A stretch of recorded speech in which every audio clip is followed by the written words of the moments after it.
लड़ाई लड़ने से पहले लड़ाई लड़ने से पहले जब तक योद्धा मानसिक रूप से तैयार नहीं होता, उसे तैयार करना आवश्यक होता है।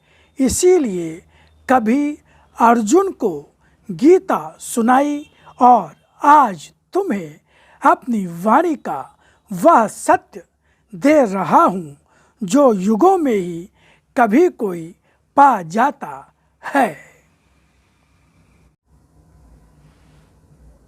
ओम जय राम जी।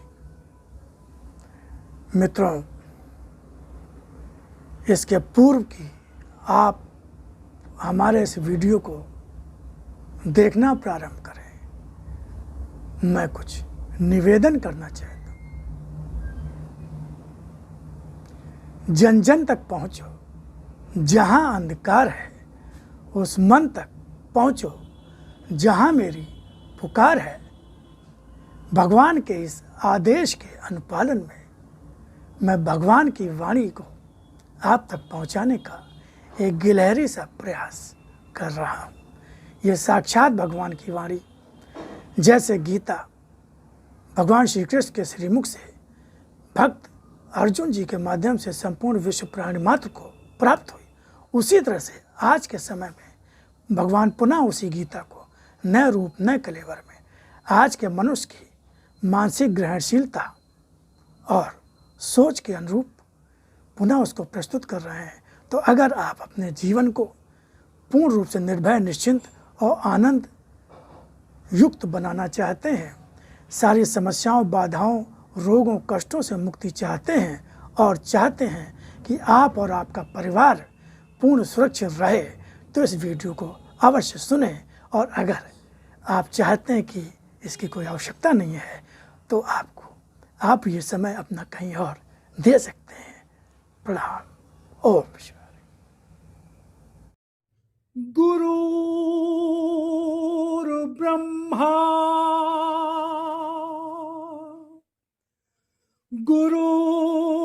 गुरुर्विष्णु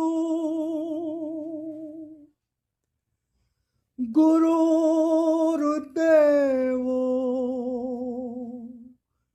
महेश्वरा गुरुर्साक्षात् परब्रह्म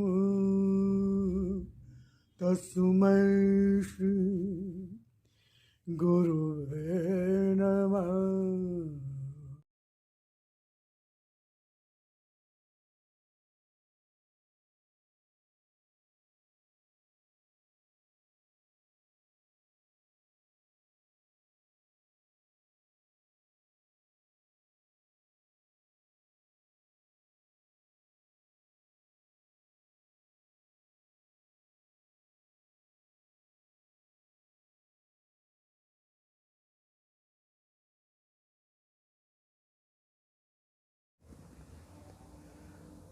ओम शिवाय। नमस्कार। भक्त और भगवान, आदेश है ईश्वर का, भाग 6 और अध्याय 39 6/39। जीवन में जो भी मिले मानसिक रूप से संभाव से रहना सीखो। तो आज हम इसका पाठ करेंगे। जैसा कि आपने पहले ही सुन चुके हैं कि भगवान की वाणी, साक्षात भगवान की वाणी, ये किसी साधु, संत, महात्मा, योगी अथवा परम पूज्य देवी माँ की स्वयं अपनी वाणी नहीं है, उनके अपने विचार नहीं हैं, उनके अपने ज्ञान और चिंतन के मनन के द्वारा नहीं है। ये साक्षात भगवान की वाणी जो उनकी सोचाई लेखनी के माध्यम से सामने रखे पृष्ठ पर आती थी, डायरी में आती थी, और उनके मन में भी वो आवाज़ गूंजती थी। जिस तरह भगवान श्री कृष्ण ने गीता का ज्ञान संपूर्ण विश्व को, प्राणी मात्र को, अपने परम भक्त अर्जुन जी के माध्यम से दिया, उसी तरह से आज भगवान पुनः लिप रूप में अवतरित होकर, जिसका हिंदी अनुवाद वाणी कहा गया, जिसको उन्होंने अपना शक्ति रूप दर्शन कहा, वाणी को अपना साकार दर्शन कहा, देवी माँ के माध्यम से हम सबको प्राप्त हो रही है, संपूर्ण विश्व को प्राप्त, वही गीता नए रूप में, नए कलेवर में, जैसे आज के मनुष्य की मानसिकता है, ग्रहणशीलता उसके अनुरूप, तो इसको बहुत ध्यान से, एक एक शब्द को बहुत ध्यान से सुनेंगे। और मैं प्रारंभ करता हूँ, आप इसको बहुत ध्यान से सुनिए। जीवन में जो भी मिले, मानसिक रूप से, संभाव से रहना सीखो। जीवन में जो रास्ता पाया है, वही जीवन को एक ऐसी दिशा की ओर ले भी जा रहा है जहां हर एक का पहुंच पाना संभव ही नहीं होता। सत्य का आधार पाया है, सदा हर स्थिति में सत्य का आधार संभाले भी रहना। स्थिति कोई भी हो, संबंध कोई भी हो, स्थान कोई भी हो, सत्य का आधार हर रूप में तुम्हारे जीवन को शक्ति और गति देता ही रहेगा। किसी भी कारण से किसी भी समस्या की चिंता न करना। जब भी, जहाँ भी, किसी भी रूप में किसी का असत्य सामने आता है, वह किस तरह स्वयं ही धराशायी हो जाता है, यह तो देखती ही रही हो, आगे भी देखोगी। तुम्हारा समय तो प्रगति की उस सीमा पर है जहाँ से आगे ही जाना है, पीछे नहीं। इसलिए चिंता तो तुम्हारी नहीं है, क्योंकि यह तो भाग्य और भविष्य ही है तुम्हारा। यह शक्ति तुम्हारी ही होगी जो हर असत्य को ठेल कर भी रास्ता बना देगी। जितना ही असत्य का अस्वीकार होगा, जीवन की गति और शक्ति उतनी ही तीव्र होगी। जिस दिन मनुष्य शरीर से अधिक आत्मा पर विश्वास करना सीख लेगा, उसका भविष्य और वर्तमान सभी कुछ बदल जाएगा। मनुष्य की दुर्बलता होती है अपने पराये का भेद, जिस कारण से वह अधिकतर असत से मुक्त हो भी नहीं पाता है और आता हुआ भाग्य बार बार हाथों तक आते हुए इसीलिए फिसल जाता है, क्योंकि बंद मुट्ठी असत्य की सुरक्षा में बंद ही रहती है, सत्य को पकड़ती है, मगर जब असत्य छूटता लगता है तो उसे प्राणपण से पकड़कर बैठ जाता है और भूल जाता है कि कब सत्य हाथ से फिसल गया। यह फिसलन बार बार आती है, मगर धीरे धीरे जीवन उस फिसलन पर फिसलते ही गति और शक्ति खोता चला जाता है। मेरी कृपा पा सकने का अधिकार हर एक को हो सकते हुए भी हर कोई क्यों नहीं पाता। यह यद्यपि तो मैं जब भी अपनी वाणी बताता हूँ, अर्थात मेरी वाणी द्वारा जब भी जो ज्ञान सुन पाते हो, मैं उसके द्वारा सभी कुछ अनेकों बार बता भी चुका हूँ, बताता भी जा रहा हूँ, मगर फिर भी हर कुछ अनेकों बार पढ़ या सुनकर भी कहाँ समझ पाए हो, या फिर कहा भी जा सकता है कि तुम्हारे मन में मेरी कृपा पाने की कोई इच्छा ही नहीं होती, या फिर स्वयं को बिना कृपा प्राप्त किए भी कृपा पात्र मान बैठते हो, या भ्रम तो जो मन में पाते रहते हो, इसमें कोई भी बाधा क्यों दे। यह तो विश्वास और अधिकार तुम्हारा ही है कि जो चाहो समझो या अनुभव करो। मैं तो जीवन के हर पल में साथ रहता ही हूँ। कृपा पात्र हो या नहीं, फिर भी मैं साथ रहता ही हूँ। यह अलग बात है कि किसके साथ मैं किस लिए, किस रूप में, किस भाव से रहता हूँ। मेरी कृपा पाने योग्य और कृपा पाकर पहचानने योग्य दृष्टि सभी के पास नहीं होती। जीवन जब ढेर सारी सुख संपन्नता को पाता है, समझता है उस पर मेरी कृपा की तो वर्षा ही हो रही है। उस जीवन से ईर्ष्या करने वालों की भी कमी नहीं होती, मगर कृपा का रूप क्या होता है यह कौन पहचानता है। कृपा का अर्थ ना तो सुख है ना ही दुख। कृपा पाए मन की तो स्थिति ही अलग होती है, और अलग ही होता है वह जीवन जो कृपा पाया हुआ होता है। आज अगर मेरी शक्ति के अवतरण का रूप देख रहे हो, उसमें विचित्र कुछ भी नहीं है, मगर वह जीवन तो स्वयं कृपा देने वाला है। जहाँ स्वयं मैं ही हूँ, वहाँ उस जीवन का रूप और भाषा ही अलग होती है। उस जीवन की तुलना करने योग्य संसार में कोई भी नहीं होता। इसके अतिरिक्त वे जो मेरी दिव्य शक्तियों के रूप हैं, उस जीवन में भी मेरी सुगंध समाई हुई है। उस सुगंध में क्या है? क्या कृपा या साधारण जीवन या असाधारण जीवन, या अभी किसी की समझ में आया भी कहाँ है।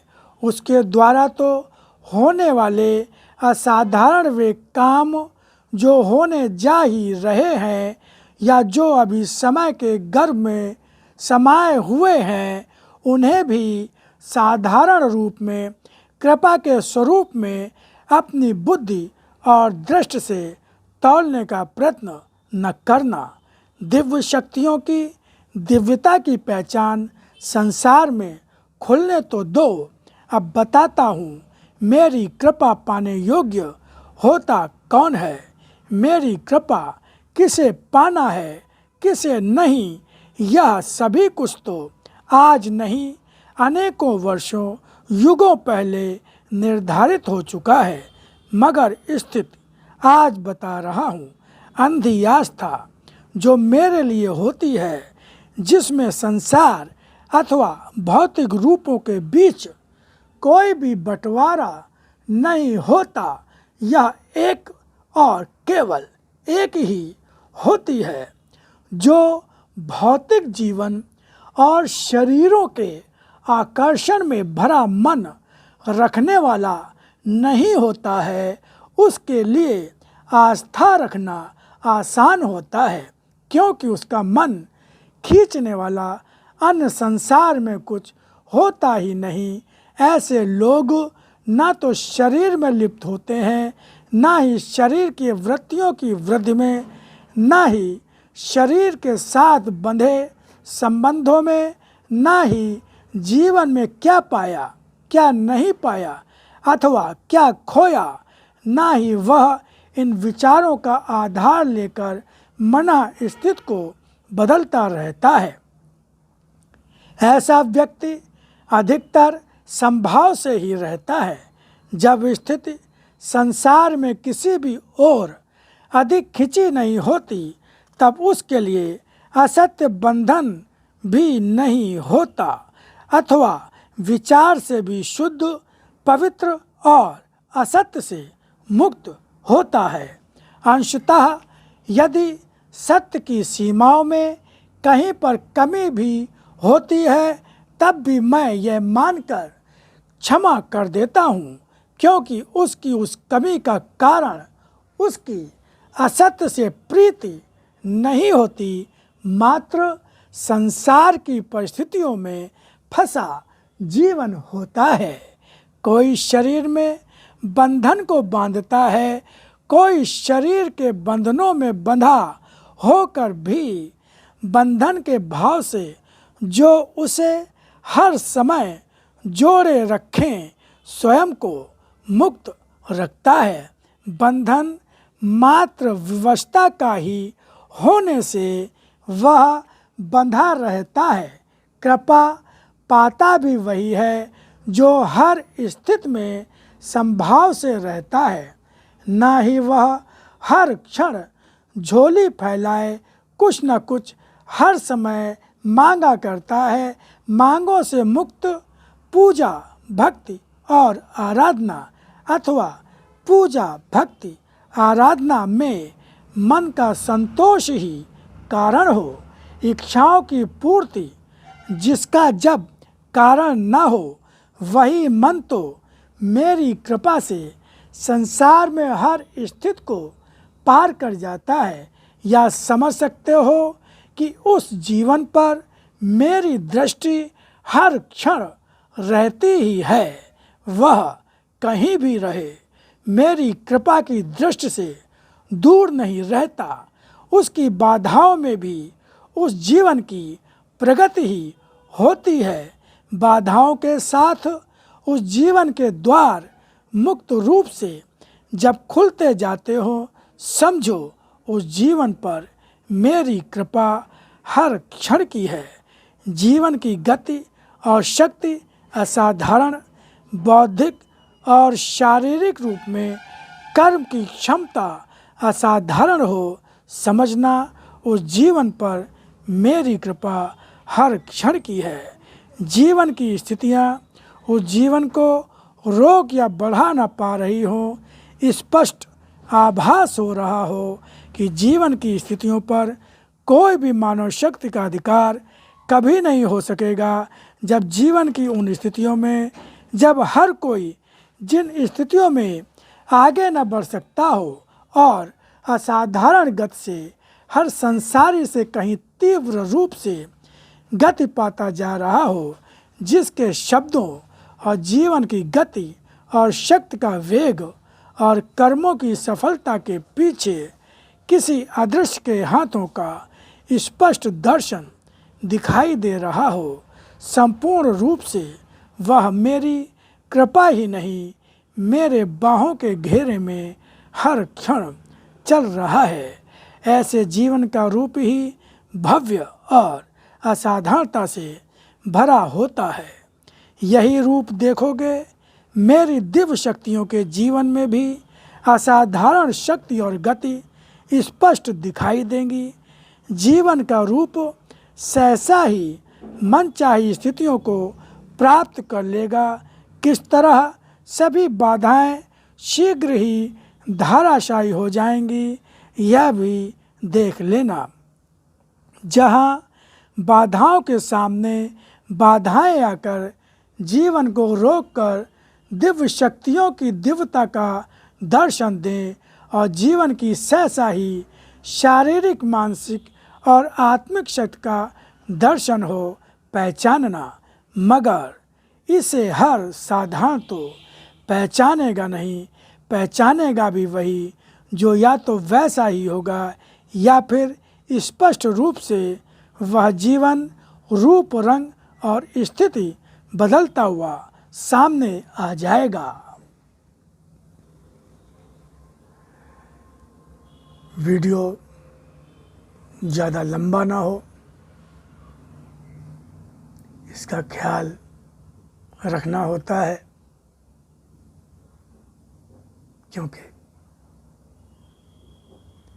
अभी आपके मन में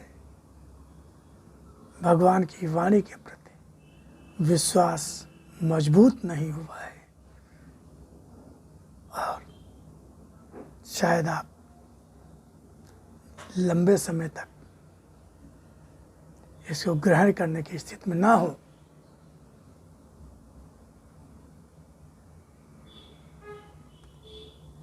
इसलिए मैं इस अध्याय का अगला हिस्सा आगे के संस्करण में दूंगा।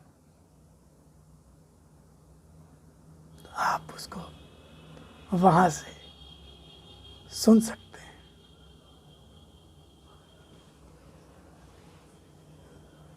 जय राम जी की ओम शिव।